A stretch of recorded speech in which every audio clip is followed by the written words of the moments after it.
Sensoscopie, le podcast de l'intelligence sensorielle. Quand on nage avec les requins, mieux vaut ne pas saigner. Des inspirations essentielles pour décoder nos ressentis, comprendre le monde, notre environnement, pour tous ceux qui cultivent l'art de percevoir et bien plus.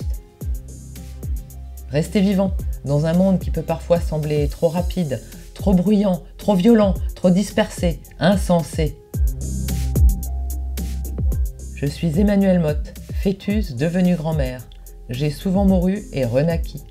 J'ai d'abord été costumière pour tisser des fils et des liens avant de franchir la frontière de l'épiderme et découvrir le costume intérieur qui façonne nos rôles. Équipée de 30 ans d'exploration pratique de nos compétences comportementales, ma capacité à interroger le système sensoriel aide tous ceux qui bloquent dans des situations complexes. Merci d'avoir choisi l'audio pour vous extraire des écrans et favoriser une écoute intime et confidentielle.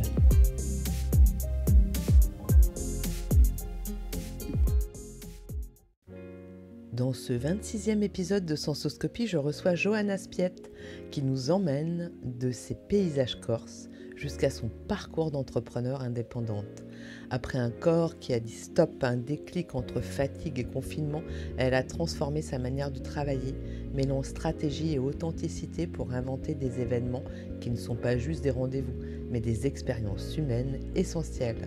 On parlera de liberté, d'écoute du corps, de confiance et de cette énergie unique qui naît quand on ose poser les bonnes questions et créer de vraies connexions. Prêt pour ce voyage sensoriel et inspirant? C'est parti, je laisse tout de suite mon invité se présenter.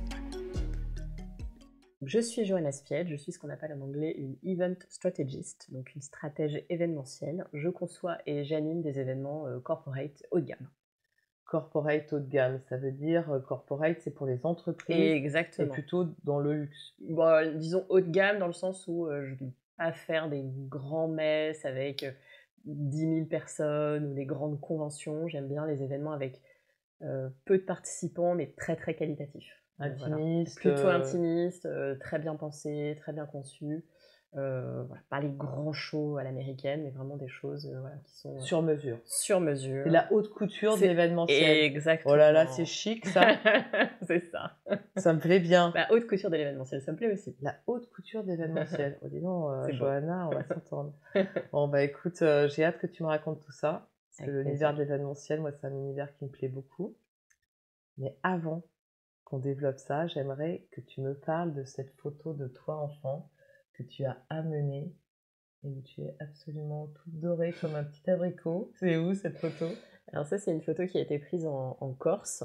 Je dois avoir 5-6 ans et on doit être fin de l'été. Donc effectivement, je suis bien bronzée. Je suis même un peu blondie, on va dire, par le soleil. Donc ça doit être à la fin des vacances. J'ai des origines corses et j'ai passé en fait toutes mes vacances d'été en Corse jusqu'à peu près mes 25 ans. Où ça encore? Dans Corse du Sud, à côté de Porto Vecchio. Alors, ma famille est originaire de la côte ouest, plutôt au-dessus d'Ajaccio, à Propriano, dans un petit village qui s'appelle Olmeto. Mais j'ai plutôt l'habitude de passer mes vacances dans le sud et puis quelques jours du côté d'Olmeto. Voilà. Ouais, ça fait rêver. Ça sent déjà les odeurs de maquis. C'est ça, exactement. Et alors, pourquoi cette photo? Quand tu m'as demandé de t'apporter une photo de mon enfance, j'avoue, quand je pense à mon enfance, c'est vraiment une photo qui me vient tout de suite à l'esprit. Parce que en tout cas, ces vacances en Corse ont toujours été des moments assez privilégiés, hors du temps, un rituel immuable, familial. Donc j'en garde des souvenirs très précieux et aussi une certaine nostalgie. Alors sur la photo, on le verra pas, mais je suis avec ma sœur, qui est vraiment mon binôme, et on est assez inséparables. Et puis voilà, en tout cas, ça fait remonter énormément de souvenirs de toute mon enfance, c'est vraiment un pilier de mon enfance. Ok, donc on peut dire que des sensations de soleil, de liberté, de jeu aussi peut-être avec ta sœur. Oui, complètement, tout à fait. Et de complicité. Complètement, tout à fait. Et donc c'est quelque chose qui est fort en toi. Clairement, très très fort. Je dirais que ce que j'ai comme souvenir de la Corse, tu l'évoquais, c'est les odeurs de maquis. J'ai vraiment ce souvenir, d'arriver à l'aéroport de Figari, d'ouvrir enfin que la porte de l'avion s'ouvre, de sortir sur la plateforme et là tu as l'odeur du maquis qui te vient en plein dans le nez et de te dire: «Ah ça y est, je suis arrivée, enfin!» Avec une espèce de Retour à la retour à maison. la maison, sachant que voilà, on y passait, quasiment 2 mois, donc c'était vraiment mes vacances d'été. Et puis effectivement, on était dans un endroit très privilégié où, bah, j'ai appris à nager, il y avait une grande liberté avec tous les enfants et puis c'était bien et puis toujours de la nostalgie aussi en repartant à la fin de l'été en se disant: «Ça y est, c'est fini, il faut attendre l'année Et prochaine pour revenir». il y avait des cousins? Non, Non, non, il non, y nous avait on que est une toi, petite ta fa sœur, ouais, les mes grands-parents? parents, ouais, là, mes grands-mères qui venaient aussi et puis toute une tribu de copains, de familles qu'on retrouvait tous les ans, sur la plage, on se voyait grandir.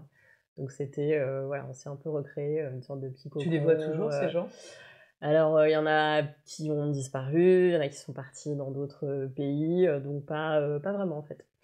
Et tu y retournes dans cet endroit?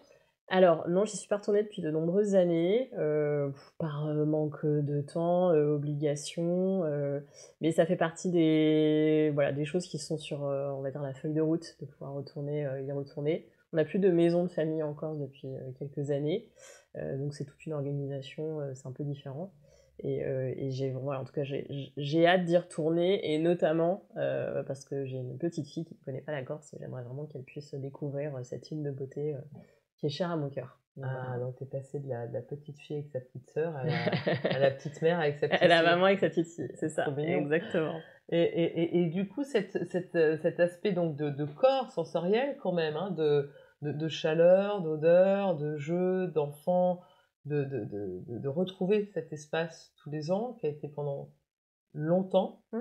Comment tu sens que ça, tu le fais vivre tout ça aujourd'hui? Hem, Comment tu t'y connectes quelque part? Tu vois ce que je veux dire?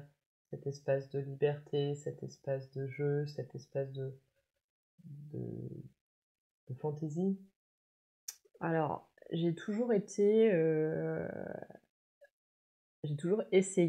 de, préserver dans ma vie un espace de liberté, un espace où je m'écoute, où, je me laisse du temps justement de la créativité, où je me laisse du temps heu, pour être aussi, voilà, à l'écoute de mes sensations, prévu que donc voilà, tu vois, j'ai toujours essayé en tout cas d'arriver à privilégier ces moments où voilà, je suis assez connectée à mes sensations. Ça n'a pas toujours été facile, par, voilà, manque de temps, des obligations professionnelles qui ont été, parfois très intenses.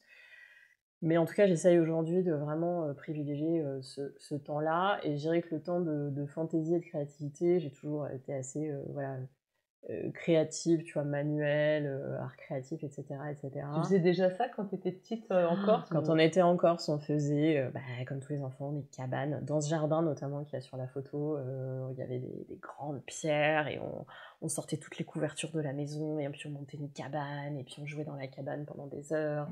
On faisait aussi, on avait toute une histoire autour de la saga des enfants perdus. Enfin, on a inventé des histoires complètement, dingues. Voilà, c'est des Il y histoires avait des d'enfants. cueillettes aussi? Oui, bah, oui, on cueillait, sur la plage, il y avait des sortes de plantes, alors j'ai jamais su comment ça s'appelait, qui ressemblaient à des frites. Donc on cueillait des frites et on faisait des pizzas avec les raquettes en bois et cetera. Donc il y avait vraiment beaucoup de jeux. Puis alors c'est à une époque, hein, voilà, les années 80, on n'avait pas de téléphone, on n'avait pas internet, je crois qu'il y avait même pas la télé dans les maisons au début, voilà, dans lesquelles on allait. Donc concrètement les jeux c'était des jeux toute la journée et puis dehors et puis c'était la plage et c'était les balades aussi après, quand on était plus grande, à découvrir la Corse et découvrir les paysages. Et ça, tu arrives à te l'offrir aujourd'hui, Oui, ces espaces-là? oui. Ça n'a pas toujours été le cas? Non, non parce que, jusqu'à il y a quelques années, alors j'étais salariée parce que maintenant je suis indépendante. Donc je suis à mon compte depuis bientôt 3 ans et j'ai connu plein voilà, des étapes, dans ma vie, professionnelle et on va dire que sur les, entre, dire 2015 et 2022, j'ai eu, plutôt des jobs très, très prenants, très, très intenses, et très stressants. Donc clairement, ça a été une période, où le stress a monté, monté, monté jusqu'à ce qu'en 2022, pour, plein de raisons, je craque, et je le dis de façon très transparente. Et où là, tu te rends compte que en fait, ça va pas parce que j'ai plus de temps pour moi, je m'écoute plus. T'as tenu longtemps quand même, hein? J'ai tenu un peu longtemps. Alors, c'était crescendo. Il y a aussi eu le Covid. Hein. C'est sûr que c'était une période assez particulière. T'étais déjà dans un boulot d'événement? Ouais, tout à fait. Moi, à partir du moment où je suis rentrée en 2000, j'ai rejoint le Women's Forum en 2007 et j'ai jamais vraiment quitté l'événementiel. Parce que j'ai passé 8 ans au Women's Forum, donc organisation de grands événements internationaux, etc. Donc ça, c'était très bien, un bon équilibre, ce qu'il fallait. Et après, j'ai basculé dans le marketing B2B. Donc je suis rentrée chez Deloitte en conseil, et j'étais au marketing. Et en fait, quand tu es en business to business, quand tu travailles pour des entreprises qui offrent des services aux autres entreprises, dans le marketing, tu organises beaucoup d'événements. C'est un des piliers de ce que tu fais pour aller rencontrer tes clients et tes prospects. Donc en fait, j'ai pas arrêté. Tu cultives des réseaux, quoi. Voilà, tu cultives des réseaux, tu organises des conférences, des clubs de dirigeants. Et donc, j'ai continué toujours dans l'événementiel, à une échelle différente, etc. J'ai toujours été dans l'événementiel, et puis après, je suis passée dans une agence marketing B2B, et ça a été vraiment très, très, très prenant. Et puis après, voilà, il y a eu le Covid, j'étais en plus enceinte au moment du Covid. Il y a plein de choses qui se sont cristallisées, tu vois, entre 2020, 2021. Puis 2022, tu te dis, je suis un peu fatiguée quand même. Puis tu te rends compte qu'il y a eu un déclic. Le déclic, ça a été le corps. Parce que le corps sait comment c'est. Voilà, pour revenir au sujet de ce podcast, c'est qu'il y a un moment,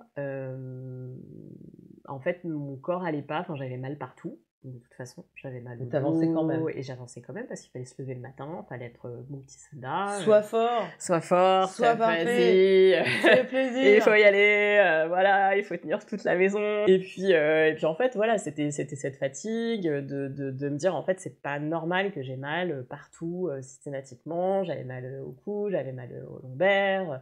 Je dormais très mal, et puis un jour, il y a eu une goutte d'eau qui avait débordé le vase, et j'ai dit là c'est bon, je peux plus, c'est plus possible. Et puis 2 mois après, j'étais partie, j'avais quitté mon job. Je suis pas tombée dans le côté burn-out où tu arrives plus à te lever le matin. Je me suis suffisamment dit là, franchement, ça va pas du tout. Ça me tourne pas rond. Et notamment, voilà, vraiment en me disant, mais écoute ce que ton corps a à te dire. Là, tu as des signaux, il t'envoie des signaux. Écoute-les, arrête-toi, parce que c'était de s'arrêter et de souffler. Réfléchis et dis-toi, est-ce que c'est vraiment tu as envie de continuer comme ça, et qu'est-ce qui ne te convient pas dans ta vie actuelle, qui ne te permet pas, voilà, d'être cette réflexion. Tu l'as eue toute seule ou tu as été aidée par des amis? En fait, c'est une réflexion qui a commencé en 2019. Quand je refais le fil, j'y ai quand même beaucoup pensé. Donc en 2018, voilà, beaucoup de stress au bureau, les problèmes de sommeil qui commencent, tout ça. Donc déjà des questionnements sur qu'est-ce que je veux faire, etc. Et là, j'ai fait un programme qui n'existe plus aujourd'hui, qui était très bien, une sorte de bilan de compétences collectif qui s'appelle Switch Collective. C'est monté par 2 femmes qui ont réuni plein de disciplines pour cheminer un peu dans qu'est-ce que dans ta vie personnelle, dans ta vie professionnelle, qu'est-ce que tu as appris, quelles sont tes forces, en explorant plein de disciplines hyper variées. Et c'était collectif. C'était collectif, ouais, un programme. Donc t'embarquais avec une cohorte. Exactement. Et des exercices, et des réunions. Voilà. Co-développement. Voilà, exactement. Développement collectif. Exactement, développement collectif. Tu avais un binôme aussi qui t'était assigné. On avait du travail à faire à la maison, on avait des soirées ensemble. C'est sur combien de temps? C'était sur 6 semaines. C'est court. C'était sur 6 semaines, c'était assez court, très intense. Et ça porte bien son nom, c'était Switch Collective. Donc c'était te dire, en fait, de sortir du chemin de te définir par ton job, mais plus de dire, en fait, t'es pleine de capacités, de compétences, et donc plutôt de capacités, je dirais. T'as vécu beaucoup de choses dans ta vie personnelle et professionnelle, débloquer certaines peurs, notamment financières ou ce genre de choses. Donc ça a été un vrai tournant, ce programme. Et c'était proposé par le boulot? Non, pas du tout. C'est toi qui j'y suis allée, ouais. J'en avais entendu parler dans la presse, comme quoi, voilà, c'était en présentiel. C'était en présentiel. C'est un nouveau mode de bilan. T'avais quitté ton boulot à ce moment-là? Non, j'étais en pleine réflexion. En pleine réflexion, voilà. Et puis j'en suis sortie en me disant bon, bah maintenant qu'est-ce que je fais? J'avais décidé de prendre un chemin et puis finalement j'ai eu une autre opportunité professionnelle. Donc j'ai quitté mon job chez Deloitte et puis je suis allée dans une autre entreprise. Donc j'ai laissé de côté en fait T'avais semé la graine. Voilà. J'avais semé quand même une graine. Et sachant que 2019, ça a été une année assez importante parce que donc j'avais démarré l'année avec ça commençait le 4 janvier. Donc j'avais en gros acheté mon programme en décembre, j'ai dit ok, 2019, 4 janvier, c'est bon, je démarre l'année avec Switch. En mois de juin, j'ai eu 40 ans. En l'automne 2019, on a acheté notre appartement. Et en fait, in fine, je suis tombée enceinte juste avant Noël. Ça, je l'ai appris plus tard, mais en fait, 2019... Et puis après, on était confinés. Et après, on était confinés. Mais en tout cas, 2019... Voilà, j'ai fait ma grossesse confinée. Mais en tout cas, 2019, il y a eu quand même beaucoup de... Voilà, tu vois, vraiment 4 moments charnières.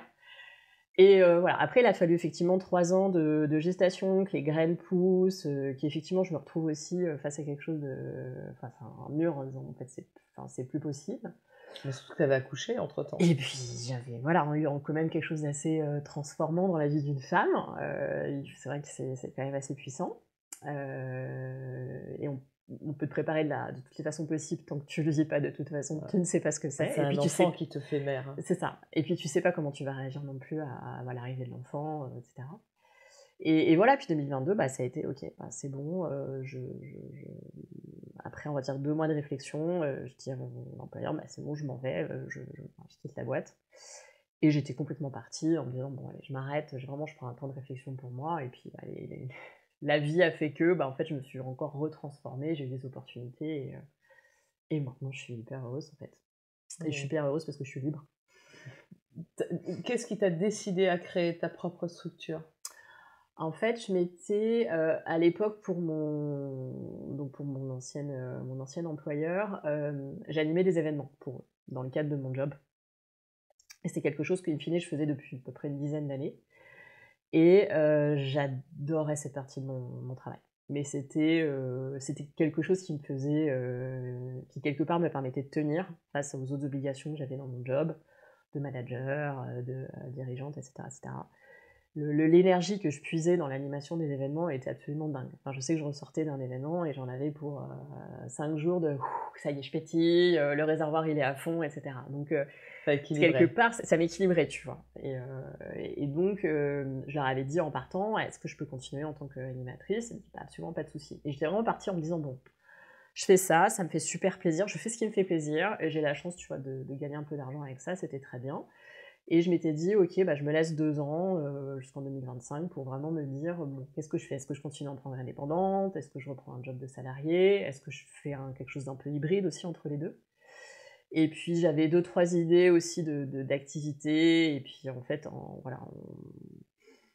en mûrissant tout ça, on commençait à suivre des personnes plus d'influenceurs dans le secteur événementiel, en commençant à suivre des personnes qui aident aussi les indépendants à structurer leur business. Je me suis dit, bon, qu'est-ce qui me fait vraiment vibrer, qu'est-ce qui me plaît? Je me suis dit, bon, allez, je vais aller à 100% dans l'animation, et puis j'aime aussi concevoir l'événement. Donc c'est-à-dire, ok, pas juste être maître de cérémonie, monter sur scène avec un joli micro, mais faire partie aussi de la construction de l'événement.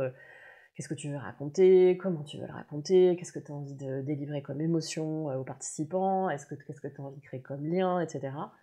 Donc ça a vraiment été mon choix et mon cheminement de dire ok, c'est bon, maintenant je suis indépendante.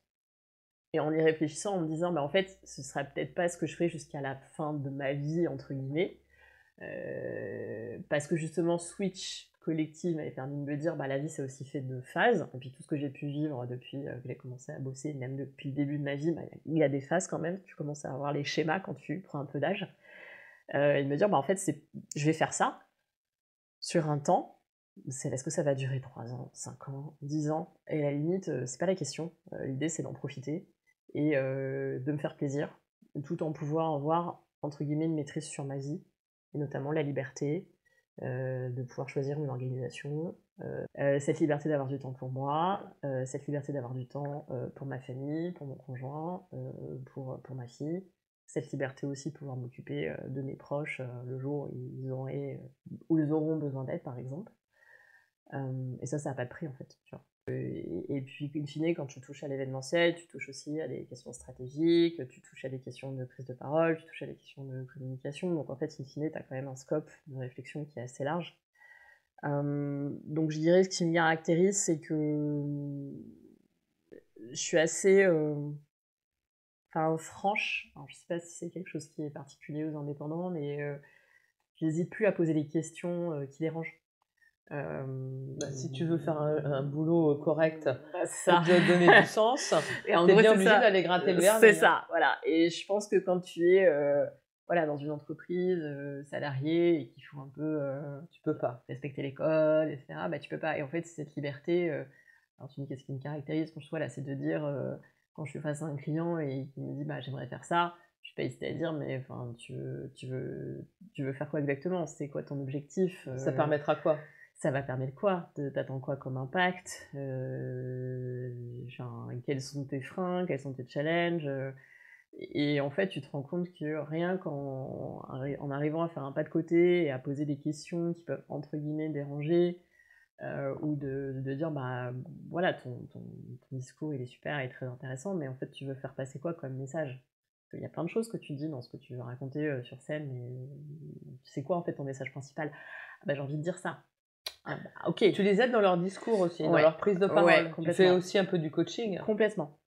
Et ça vient forcément naturellement parce que quand tu travailles sur la conception et l'animation, ne serait-ce que d'une plénière, tu es quand même assez attentif au contenu, au rythme, au message, à la fluidité. Aux inter, et puis à la disponibilité de cerveau des interlocuteurs. Exactement. Et aussi à l'exercice qui convient le mieux à la personne quand elle est sur scène, tu vois.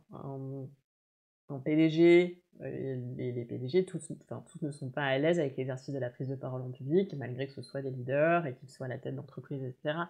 Donc, est-ce que le format de prise de parole qui convient le mieux, est-ce que c'est un discours très corporate, très formaté devant 150 personnes, ou est-ce que c'est plutôt un format interview qui va faire qu'il soit plus à l'aise, que ce sera plus naturel et qu'à la limite, il peut se permettre un peu plus d'improvisation. Ouais, donc ce qui est cool, c'est que ça te fait plein de casquettes. Exactement. On retrouve tous les activités de toi qui avait besoin de jouer avec plein de trucs, en fait. Et ça permet d'être hyper créatif. Et de te dire, justement, quand tu questionnes, bah, qu'est-ce que tu vas avoir comme impact sur tes participants? Ok, il y a ce que tu vas dire, ce que tu vas faire ressentir, les activités aussi qu'on peut faire, la façon dont tu souris aussi face aux gens qui sont devant toi sur la scène, et de te dire, à partir du moment où tu rentres sur scène et que tu lances un événement, il faut faire passer une super énergie. Donc, c'est sûr que le temps de préparation et de conception avec mon client, il est énorme. Il est énorme. Il est clé. Et puis, on l'oublie. L'important, c'est quand même créer l'état d'esprit qui va... Et on se rend compte, c'est vrai que tu as raison, on oublie que l'état d'esprit, c'est le plus difficile à poser. Oui. Parce qu'on est très... Puis en plus, on est très sollicité, on est très dispersé. Et comme tu l'as vécu, on stresse quand on est dans un boulot à plein temps, dans une entreprise avec des responsabilités, avec un monde qui s'accélère, avec des changements permanents. Très, très compétitif. Oui, complètement. Où les années changent de thème aussi. Un jour, il faut être bienveillant, le lendemain, il faut être leader. Masculiniste. Non, mais c'est lunaire. Oui, complètement. Moi, je suis assez admirative de comment les boîtes tiennent la route, en fait. Oui. Et c'est vrai que quand tu t'arrives à les extraire d'un certain quotidien, d'une certaine urgence, de leur peur, et de leur dire, mais en fait, si vous créez, si vous êtes à l'aise avec l'intention, l'objectif, et après que vous fassiez ça dans un très bel hôtel, un espace événementiel, un jardin, etc., on s'adapte au décor. On aura notre thème. On aura notre thème, quoi. Et après, voilà, tout est une forme, et c'est fluide. Et puis, il ne faut pas hésiter non plus aussi à prendre chacun a peur aussi, tu vois, d'affiner, que les discours soient détournés. Après, il y a peut-être un peu moins d'exposition sur certains en B2B par rapport à d'autres, mais il y a un moment, oui, on peut aussi surprendre des participants, on peut aussi surprendre lors d'un événement, puis aussi, on peut aussi être très simple aussi dans l'approche. Toi, dans ta façon de prendre des briefs ou de répondre à des appels d'offres, tu sens que ta sensibilité, ton écoute, comment tu sens que tu fais la différence? Je dirais que oui, c'est assez clé. parce que moi, je suis très ouverte dans la prise de brief.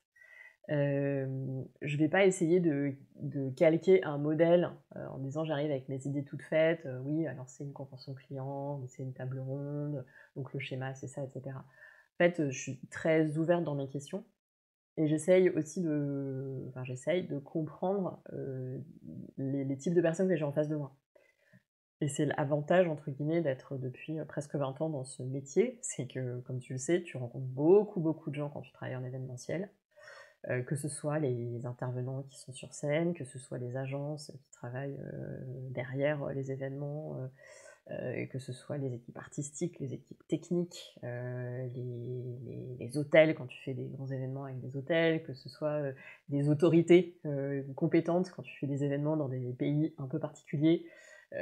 En fait, tu as une multitude d'interlocuteurs, une multitude de contraintes, qui fait qu'en fait, tu as une espèce d'agilité que tu apprends dans ce métier. À respecter le cadre et à bien connaître toutes les normes. C'est ça. En fait, voilà, tu as le cadre, les normes, les contraintes, et en même temps, en face de toi, tu as des gens qui sont humains et qui ont, tu vois, enfin, je veux dire, c'est un métier de l'humain. Donc en fait, cette capacité à te dire, en fait, j'ai accumulé beaucoup d'expérience, de compétences, de capacité à pouvoir délivrer un événement, donc je suis assez confiante dans cette partie-là.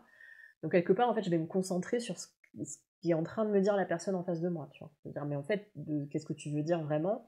Et puis, ce que tu disais par rapport aux personnes qui vont monter sur scène, d'arriver à comprendre à quel point ils sont à l'aise avec l'exercice. Qu'est-ce qui va vraiment faire en sorte que tu vas évacuer des éléments qui les parasitent, qui les perturbent, qui les parasitent. Tu vois. T'es l'œil extérieur, t'es metteuse en scène. Oui, exactement. T'as un côté mise en scène qui est... Théâtralisation de la relation. Tout à fait. Mais théâtralisation tout court. En fait, je crois que l'événementiel, moi c'est pour ça que j'ai autant aimé ce métier, c'est le truc qui regroupe le plus de métiers. Ouais. Multi-casquette. Complètement. Et ça, moi, c'est un truc que j'adore.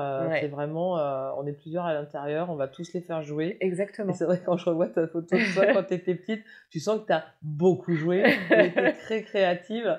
Et c'est un peu où est-ce que je vais créer, où est-ce qu'il y a cet espace ? C'est ça, exactement.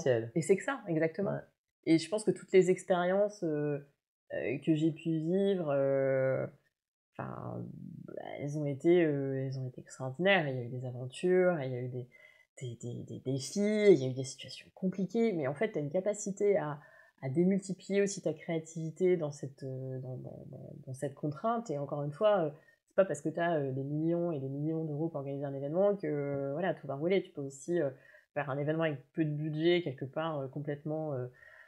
te retrouver avec des expériences complètement hallucinantes, et on l'a vécu notamment quand on a participé à Tribe. Enfin, ça a quand même été une expérience assez hallucinante avec voilà, du bénévole derrière, une idée qui paraissait on rappelle ce que c'est que Tribe quand même, parce que les gens doivent se dire mais genre alors, c'est de l'entre-soi total, ce podcast. Try to be inspired. Alors Bruno Vinet. Alors, voilà. c'est l'épisode, pour en revenir si vous ne l'avez pas écouté, il est dans l'épisode, ça s'appelle Créer du sens, créer du lien. Voilà. Vous allez le retrouver. Il a un bob sur la tête sur la photo. Bref. Donc il avait créé ces soirées Tribe to be Inspired. Donc l'idée était de réunir, voilà, en tout cas des personnes qui ne se connaissaient pas pour créer voilà, une tribu, de l'inspiration, un moment créatif et de se connecter avec un programme complètement surprise. C'est quand même une soirée où les gens allaient sans savoir ce qu'ils allaient voir. Exactement. Et ils venaient. Non mais c'est vrai quand tu y repenses. Et donc il y avait des speakers un peu comme dans les TED Talks, oui, exactement. Voilà, sur un thème. Et puis surtout, à l'entracte, il y avait des ateliers où les gens allaient expérimenter de yoga du rire, de l'improvisation, de l'écriture de haïku, des tarots, voilà, il y avait de tout. C'est ça. Et donc c'est le fait de se rencontrer sur une activité, tu te dis pas la même chose. Complètement. C'est pas qu'est-ce que tu fais dans la vie, c'est on a partagé un truc, une expérience ensemble. Complètement. Et donc là, l'empreinte de l'émotion par l'expérience est complètement différente. Et après, il y avait un buffet, donc les gens pouvaient se parler. Et moi, j'avais toujours l'impression, en sortant, que j'avais passé 3 semaines avec les gens Ouais. en vacances, quoi. Complètement. Alors que l'atelier durait 3 heures. C'est ça. En plus, moi, j'animais, donc Oui. je me Tu rendais voyais pas rien, compte. pas grand-chose. Je voyais rien du tout, mais en fait, je sais pas, Tu c'est une espèce de ressentais. tourbillon Ouais. et une qualité de présence Ouais. des gens, Ouais. surtout. Une Ouais. disponibilité. Ouais. Ouais. C'était assez magique. Donc, C'était- l'événementiel, dans ce cadre-là, où toi, tu co-organisais, Enfin, j'étais bénévole, j'ai co-organisé, j'ai fait différentes et casquettes. Tribe Angel. Et voilà. C'est pour se dire que... Qu'un événement, ça peut être aussi fait avec 3 cartons à C'est bout ça. de ficelle, parce que le truc, il rapportait rien, il couvrait juste les frais de location de salle C'était exactement et à ça. payer 3 camemberts. Voilà. Non, mais c'est ça. Donc, et ça a eu de l'impact, tu vois. Donc, de se Énormément dire d'impact. que tout ce que tu, voilà, tout ce que tu vis, enfin, tu peux être... Enfin, l'événement, voilà, c'est plein de choses, mais c'est tellement d'énergie. Et en fait, tu vois, si je repars sur la jeunesse de mon histoire, on parlait de mon enfance, mais alors, je sais pas, j'ai l'impression que c'est tous les enfants qui font ça, mais voilà, faire des spectacles avec ma sœur, faire des spectacles avec mes cousins pour mes parents, ça a fait partie de mon enfance.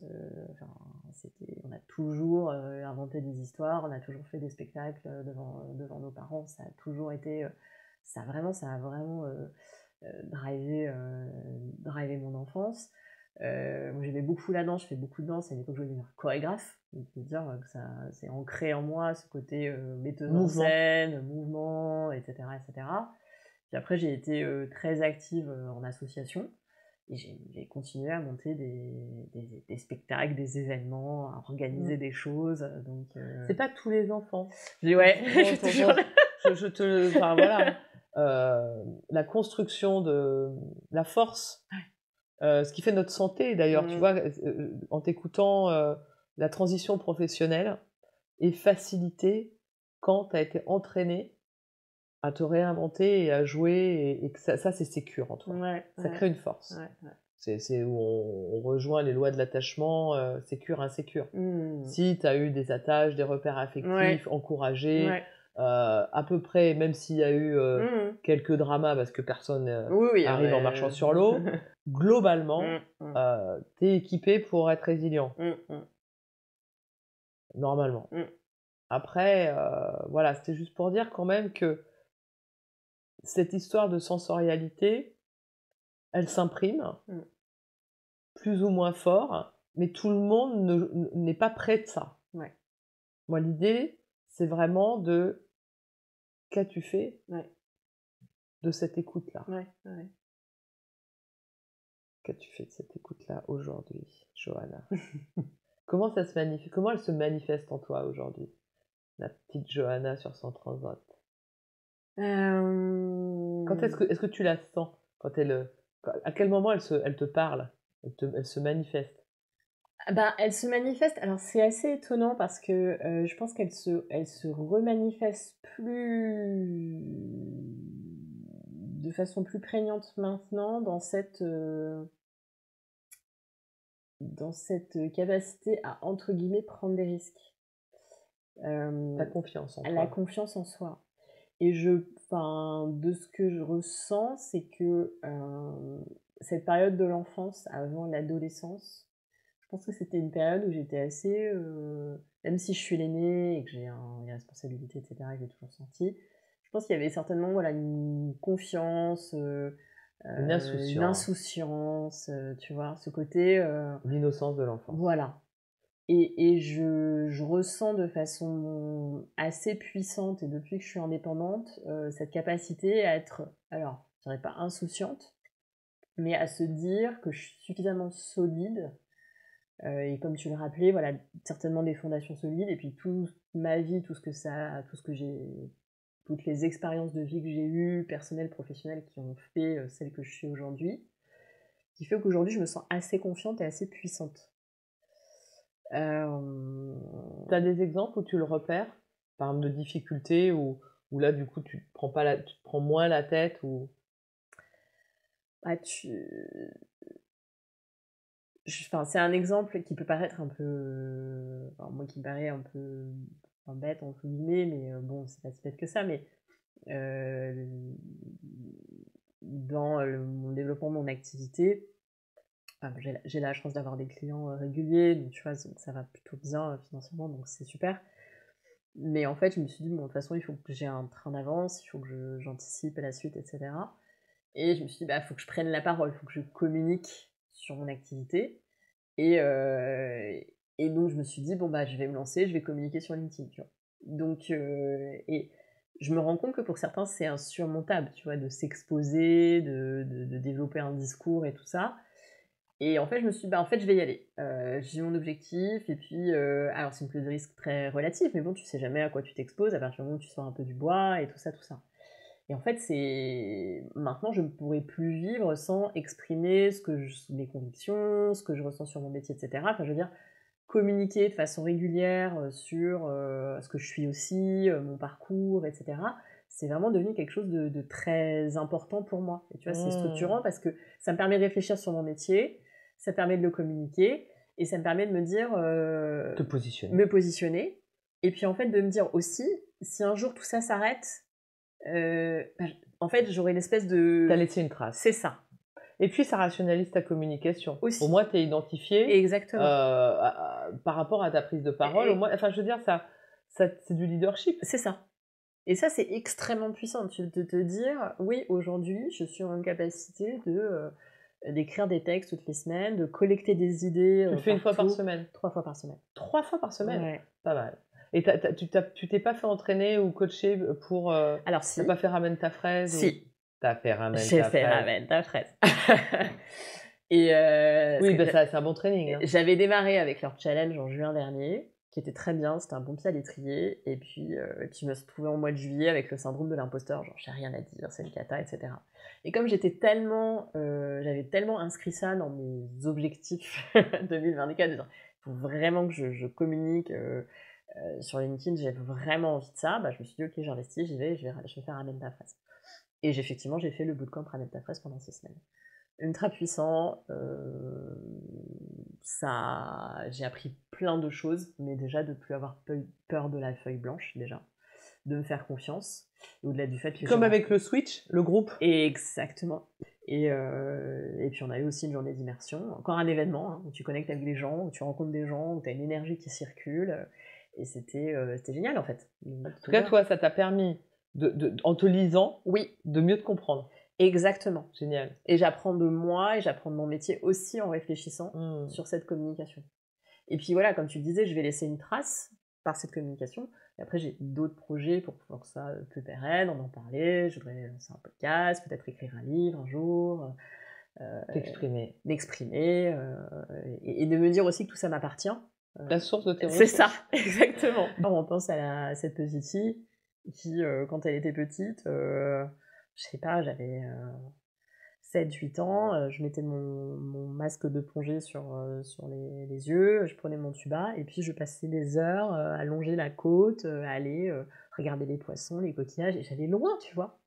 Je restais pas à côté de la plage. Hein. Je montais en haut de la plage, je partais, je marchais, je m'égratignais les pieds. Voilà, ce courage, cette liberté que... ne serait-ce qu'aussi d'escalader des rochers, de sauter d'un rocher à un autre, enfin, genre de choses, je me dis, prendre des risques. Jamais je ferais ça de ma vie, quoi. Et en fait, voilà, cette côté confiance, prise de risque, et de te dire, en fait, sky is the limit, à la limite, tu vois, j'ai un peu le sentiment d'avoir un peu la vie devant moi, donc enfin, en tout cas, ce sentiment que t'as quand t'es petit, où t'as pas cette notion de l'âge, des responsabilités, de machin, de trucs, j'ai un peu ce sentiment, tu vois, aujourd'hui. Pour moi, c'est un bon signe. C'est signe que la petite fille, elle est bien là, et que c'est elle qui donne le là. Pour moi, c'est elle qui donne le tout. Pas au sens, comment dire, irresponsable. Non. Mais justement, pour moi, c'est l'art du mariage du grand et du petit. Et c'est ce binôme-là qui fait l'histoire. Parce que si t'en oublies un, ça marche pas. Ça marche pas. Ça, je sais pas pourquoi. Oui, que les souvenirs... tes relations donc à tes sens, oui. Hein, on a vu cette enfance qui a beaucoup nourri une confiance, aventure, confiance qui est peut-être un peu partie à un moment donné, ouais. On va dire façonnée à la culture d'entreprise, mais qui est revenue parce que ton corps a fait... Mais en fait, au départ, c'était pas ça le projet. Donc, merci mon corps. Ton corps te dit merci. Mon corps me dit merci. Et comment, du coup, une fois que tu as imprimé ça, tu sais que ton corps, il faut que tu l'écoutes, ce qui sait des choses et tes sens et ton enfant intérieur Ouais. sait des choses. Comment tu as des routines, à part te donner des temps comme ça, mais tu as d'autres pratiques? C'était quelque chose que je ne pouvais plus faire quand j'étais, salariée, c'est mon cours de pilates 1 fois par semaine. C'est vraiment, un moment hyper important dans mon emploi du temps. Et en fait, c'est un moment hyper important parce que c'est une vraie reconnexion au corps, parce que le pilates, en dehors d'être un sport, du renforcement musculaire et cetera, moi, ça me plonge dans un état méditatif où j'ai vraiment une vraie présence au moment. C'est-à-dire que je vais arriver, où pendant 5-10 minutes, je vais avoir un peu toutes mes pensées dans ma tête qui vont tourner, mon quotidien et mon rendez-vous après, je ne sais quoi. Au bout de 10 minutes, ça y est, je suis partie. Je suis concentrée sur ma respiration, je suis concentrée sur mes mouvements. J'essaye de comprendre là où j'ai des douleurs, là où il faut que je fasse attention, où il faut que je force un peu. Et après, derrière, je suis dans un tel état de bien-être que j'ai vraiment la sensation d'être reconnectée à mon corps et à mon esprit. Super. Quand tu as eu ton déclic que le corps te faisait Ouais. mal, tu faisais pas du Non, pilates? j'avais plus le temps de le faire. Tu en mets dans tes événements des rituels bien-être? Tu donnes Non. cette indication aux gens qui, Alors, toi, t'a été utile? oui, je demande, ce que je trouve intéressant dans les événements, c'est de donner un peu des règles de fonctionnement. C'est-à-dire que, démarrer un événement en disant: «Voilà, il y a peut-être 3 règles qu'on va se fixer aujourd'hui. On est là pour partager, on est là pour se connecter, on est là pour être présent, on est là pour, s'engager». Heu, voilà, je trouve que c'est assez intéressant de poser aussi ce cadre quand tu arrives en événement en disant: «OK, voilà, partageons, soyons honnêtes, faisons preuve, d'ouverture, engageons-nous». Je pense que c'est assez intéressant. Hem Et j'aime bien aussi, faire en tout cas un icebreaker. C'est toi qui les animes?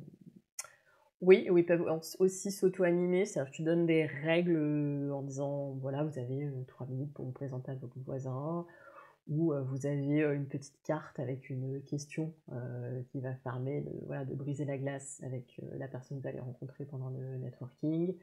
Ce genre de choses, tu vois? Et je trouve que c'est assez, intéressant pour, établir une frontière entre le moment où tu arrives sur un événement et le moment où l'événement, où tu vas te plonger dans l'événement et de faire en tout cas, de donner des règles du jeu et de faire un icebreaker.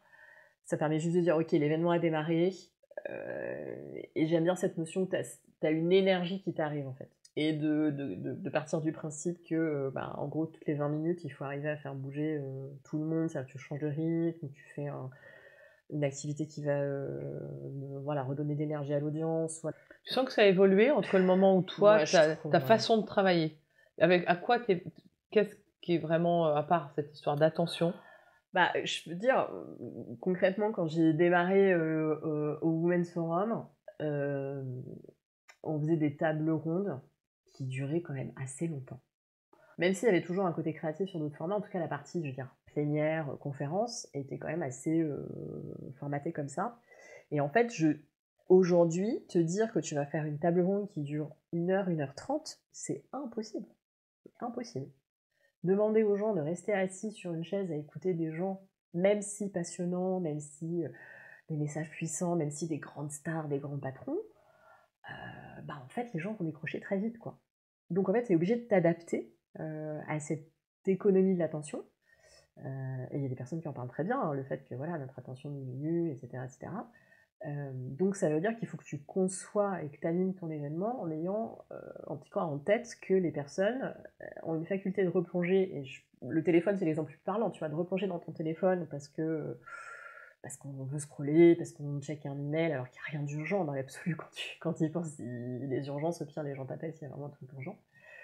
En fait c'est compliqué, tu vois, donc tu es obligé d'avoir ça en tête. Qu'est-ce qui fait aujourd'hui la réussite avec cette guerre de l'attention? Je pense que c'est l'attention. Non, je pense aussi de se dire, en fait, toute cette capacité que tu peux avoir à accès à l'information de façon continue, en fait. Qu'est-ce qui va faire que je vais me déplacer pour venir à un événement? Si c'est quelque chose que je vais entendre ailleurs, si c'est quelque chose que je peux trouver par moi-même, ou si c'est une information que, tu vois, c'est cette capacité à se dire que l'événement va te faire vivre une expérience unique. Et donc oui, ça vaut le coup que un Comme un spectacle, en participant... fait. Ouais, voilà. Donc ça vaut le coup de venir. Parce que tu vas...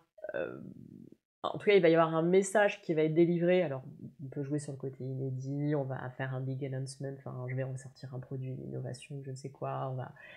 Mais en fait, c'est surtout cette capacité à dire, voilà, il y a un message clé qu'on a envie de vous faire passer. On va faire en sorte que vous passiez un bon moment, on va faire en sorte que vous allez vous rappeler de ce que vous avez vécu, en tout cas de l'émotion que vous avez ressentie en venant à cet événement.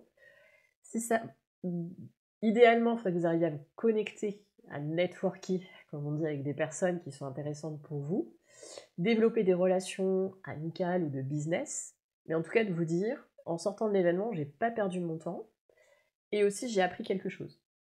Quel est l'événement, toi, dont tu es le plus fier aujourd'hui ou que tu as fait récemment quelque chose que, tu vois, tu me dis, ah, je suis contente d'avoir fait ça. Alors, c'est pas un événement récent, mais parce qu'en fait, on en parlait, mais cette capacité tu vois, à se réunir dans l'adversité, à être résilient face à la complexité d'un événement, ça date, hein, c'était il y a 10 ans, mais quand c'était ma dernière année au Women's Forum, j'ai organisé le Women's Forum Italie dans le cadre de l'exposition universelle de Milan.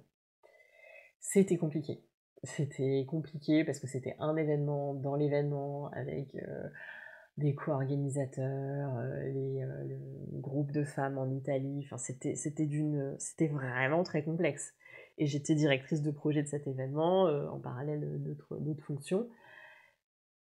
Et en fait, c'était juste extraordinaire. Enfin, tu vois ce que je veux dire, de voir l'aboutissement de tout ce travail de réunion, de changement de cap, d'ajustement de programme, de validation, d'une complexité dans l'événement, et de te dire, moi j'avais ce rôle de coordinatrice et tu vois, j'ai porté ce projet, mais in fine, c'était super, tu vois. Et en fait, t'as une espèce de fierté parce que le contenu était passionnant, mais les gens étaient contents d'être là, t'étais au sein de l'exposition universelle de 2025, l'exposition universelle qu'il y avait eu en Europe, et tout était réuni, voilà. Et en plus de ça, voilà, j'étais avec des collègues, des amis, maintenant c'est vraiment des amis très très proches, et puis tu vois, ils étaient avec moi à Milan, quoi. Et en fait, c'est difficile de rationaliser vraiment ce qui s'est passé. Ce que j'entends dans ce que tu dis, c'est la force du travail, ouais, où tu te prends quand même bien la exactement. tête, et qu'au final, oui,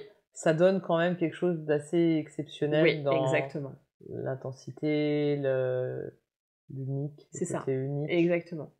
Et c'est la capacité, et c'est ça qui est hyper fort dans l'événementiel, parce que en fait tu prépares pendant des mois, des semaines, en fonction de la taille de l'événement. On parle de 2 à 4 mois minimum de préparation, et sur certains événements c'est 1 an de préparation, tu vois. Donc ça se prépare dans tous les détails, c'est un travail, enfin, c'est complexe, il y a énormément de choses. L'événement arrive, qui passe en un clin d'œil. Enfin, il faut le dire, hein, que ce soit un événement de 2 heures ou d'une journée et demie. Comme le défilé de mode. Voilà, exactement. Tu mets 3500 heures à faire la robe. Et le truc qui passe en un clin d'œil. Voilà, tu fais un clin d'œil, ça y est, c'est passé, c'est fini. Et là, tu fais, waouh, ça y est, j'ai réussi. C'était puissant. Et ce que je te disais au début, moi, je repars avec une énergie de dingue, tu vois. D'avoir réussi à faire, tu vois, avoir les petites étoiles dans les yeux. Et contrairement à la mode, ça reste pas. La robe, il n'y a pas de robe, il n'y a pas de film. C'est ça. Il n'y a pas de chanson, il y a tac, tac. Alors après, tu peux, voilà, tu vas avoir des photos, tu vas avoir un film, tu peux éventuellement faire une œuvre collective, hein, tu vois, si tu as envie d'aller loin dans la connexion avec les participants, tu peux créer de la co-création ou ce genre de choses. Mais ce que tu ressens, l'émotion, voilà, après là, chacun repart avec ce qu'il a aimé dans l'événement. Mais souvent tu dis, ah bah ça y est, c'est fini. Bon, t'as une petite descente pas sympa. Et aujourd'hui, du coup, t'as quand même un entraînement, t'as une expérience incroyable d'organisation, de coordination avec des problèmes très complexes. Donc t'as une dextérité. Ouais. J'imagine, ça s'est musclé. Est-ce qu'il y a des sujets ou des choses qui te challenge encore, où tu sens que là ça se rétracte dès que tu entends le mot ou le défi? Tu vois, est-ce que ça a affûté tes antennes? Oui, quand on dit quelque chose en me disant « Ah, ça va coincer » ou... Ton expertise te permet quoi? Alors, tu me disais, mon expertise, elle me permet de dire non. Après, c'est entendu ou pas. Ouais. Mais moi, ça va être de Tu dire... cadres mieux. Ouais. Donc tu te fais moins mal. Exactement, c'est ça. Tu fais des vrais choix. Oui, tu fais des vrais choix. Tu fais des vrais choix parce que tu as des vraies convictions. Effectivement, ton expérience, enfin, mon expérience me permet de dire je l'ai vécu, je l'ai expérimenté. Et puis quelque part, même si j'ai pas vécu cette situation en particulier, ça me fait penser à ce que j'ai pu vivre sur tel événement, dans tel pays ou je ne sais quoi. Donc t'anticipes. Donc j'anticipe. Et donc cette capacité à dire, en fait, ça va pas marcher. Après, voilà, tu peux avoir des personnes en face qui ont les billes en tête en disant c'est toujours comme ça qu'on a fait, c'est toujours ce que tu entends un peu régulièrement dans l'événementiel. Ok, allez-y. Enfin, après, si vous êtes... Et c'est aussi ça qui te fait choisir certains clients par rapport à d'autres, en disant si vous êtes prêt à expérimenter des choses différentes et avoir l'impact que ça a sur vos participants. Super pour bosser ensemble. Je vais pas faire de l'eau chaude, de l'eau tiède, je vais pas faire de l'eau tiède, parce qu'il faut rentrer dans une case. Si concrètement aujourd'hui on vient me chercher pour concevoir un événement, c'est que il faut que ça ait de l'impact, il faut que ça fasse la différence, il faut que ce soit inédit, il faut que ce soit plein d'humanité, de l'énergie, de la bienveillance, et travailler en bonne intelligence, et tu vois, avec le sourire, quoi. Enfin, là, du coup, ton expérience, elle est utile ouais. à ce qui, toi, t'anime. C'est ça. Et à ce à quoi tu es sensible. Exactement. Tes masques à oxygène, c'est d'abord sur toi. Oui, non, mais voilà, c'est ça. Moi, je fais des événements qui me plaisent. Oui, non, mais tu vois, t'as envie de dire, ouais, enfin, c'est pas la... Enfin, encore une fois, on en revient, c'est un métier d'humain. Aujourd'hui, pour l'instant, les robots, l'IA, ne font pas le travail à notre place. Alors, une partie... Bien sûr, il y a des tâches qui sont faites par l'IA, mais ça reste un métier de l'humain et de connexion. Donc aujourd'hui, quand tu réunis 20, 30, 150 000, 15 000 personnes, c'est avant tout réunir des gens pour leur faire vivre quelque chose qu'ils n'ont pas ailleurs. Aujourd'hui, quel serait ton plus profond désir? Après tout. J'aimerais avoir un lieu à moi pour organiser des événements. Ah ouais, un lieu d'événement. Un lieu d'événement. Un château. Mon club à moi, mon cocon, tu vois, je sais pas, peut-être... Ton lieu d'événement. Voilà, ou avec peut-être un lieu d'événement, en tout cas, une sorte d'espace, et puis avec des personnes peuvent organiser des événements chez moi. Moi, je sais, j'organise mes propres événements, mais en étant dans mes murs. Et qu'est-ce qui t'empêche de le faire? Alors, je dirais que pour l'instant, c'est l'investissement financier. Non, mais te dire que, bon, voilà, après, c'est de l'investissement et qu'il faut que ce soit suffisamment solide. Des partenaires. Et c'est ça, voilà, c'est toujours, c'est le nerf de la guerre, hein, on va pas se... T'as vu un changement derrière le Covid sur l'événementiel? À part 2020 où on a porté des Alors, masques. c'est assez bizarre parce qu'en fait, c'est pas forcément le Covid. Alors, le Covid a été hyper destructeur pour beaucoup de gens qui n'ont pas forcément su se réinventer, et notamment se dire que de prendre le virage du digital. Voilà, en tout cas, rares sont ceux qui se sont dit on va soit changer de modèle, et puis non, là t'es plus dans un côté un peu cyclique, mais qui est plus dû à l'activité économique, et encore, tu vois, il y a eu peut-être un léger ralentissement l'année dernière, mais a priori les couleurs, c'est un peu mieux en fin d'année. Ça reste une activité qui est cyclique, et qu'il faut savoir s'adapter, et puis se dire je vais faire moins mais mieux. Parce que moi je pars du principe que les gens ont besoin de se rencontrer, on l'a vu avec le Covid, hein, l'être humain est un être social, donc il aura toujours besoin de réunir les gens d'une façon ou d'une autre. Après, faut savoir être créatif et agile et résilient. C'est vrai que ton métier, c'est réunir les gens, en fait. C'est ça. Non, mais je veux dire, la base, c'est ça, en fait. Et du coup, pendant le Covid, c'était uniquement... Ouais, c'était du Zoom. T'as zoomé? J'ai zoomé. C'était fatigant. Moins. Aujourd'hui, on est revenu vraiment à du présentiel. Pourquoi c'est clair. Ça a transformé certains usages, certaines pratiques, mais on est quand même revenu... Les gens se déplacent moins, tu trouves? Tu le sens? Ouais, clairement.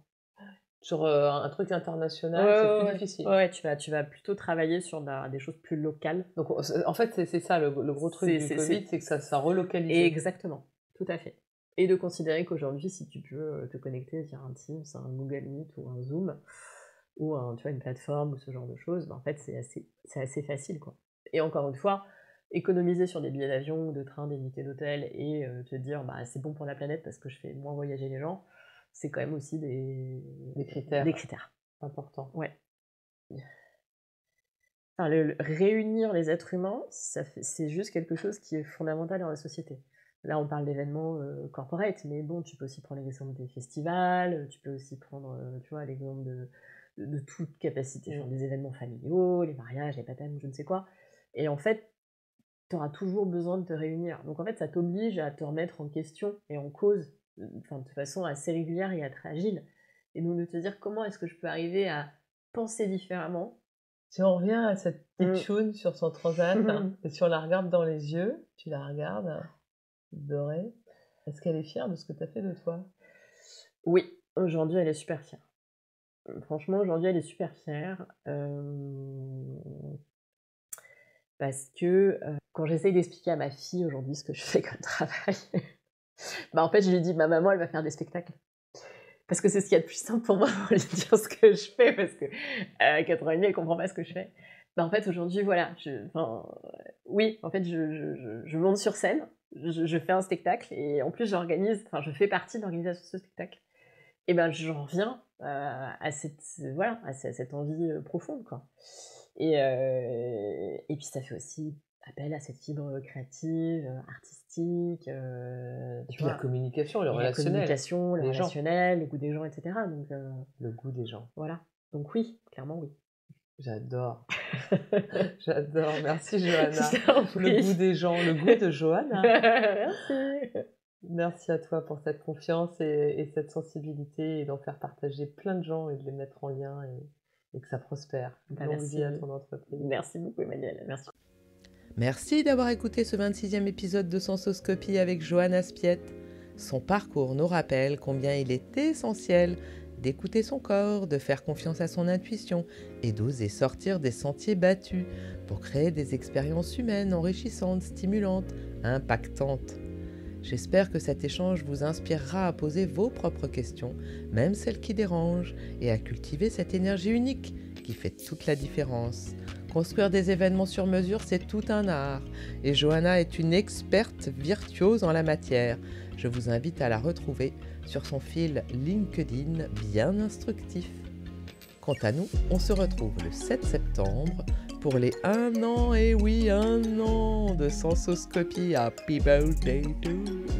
Je vous réserve une surprise et d'ici là, je vous souhaite plein d'anniversaires qui célèbrent votre sensibilité, votre intuition et vos talents humains riches de partage et d'expérience. Merci pour votre écoute et vos encouragements. À très bientôt.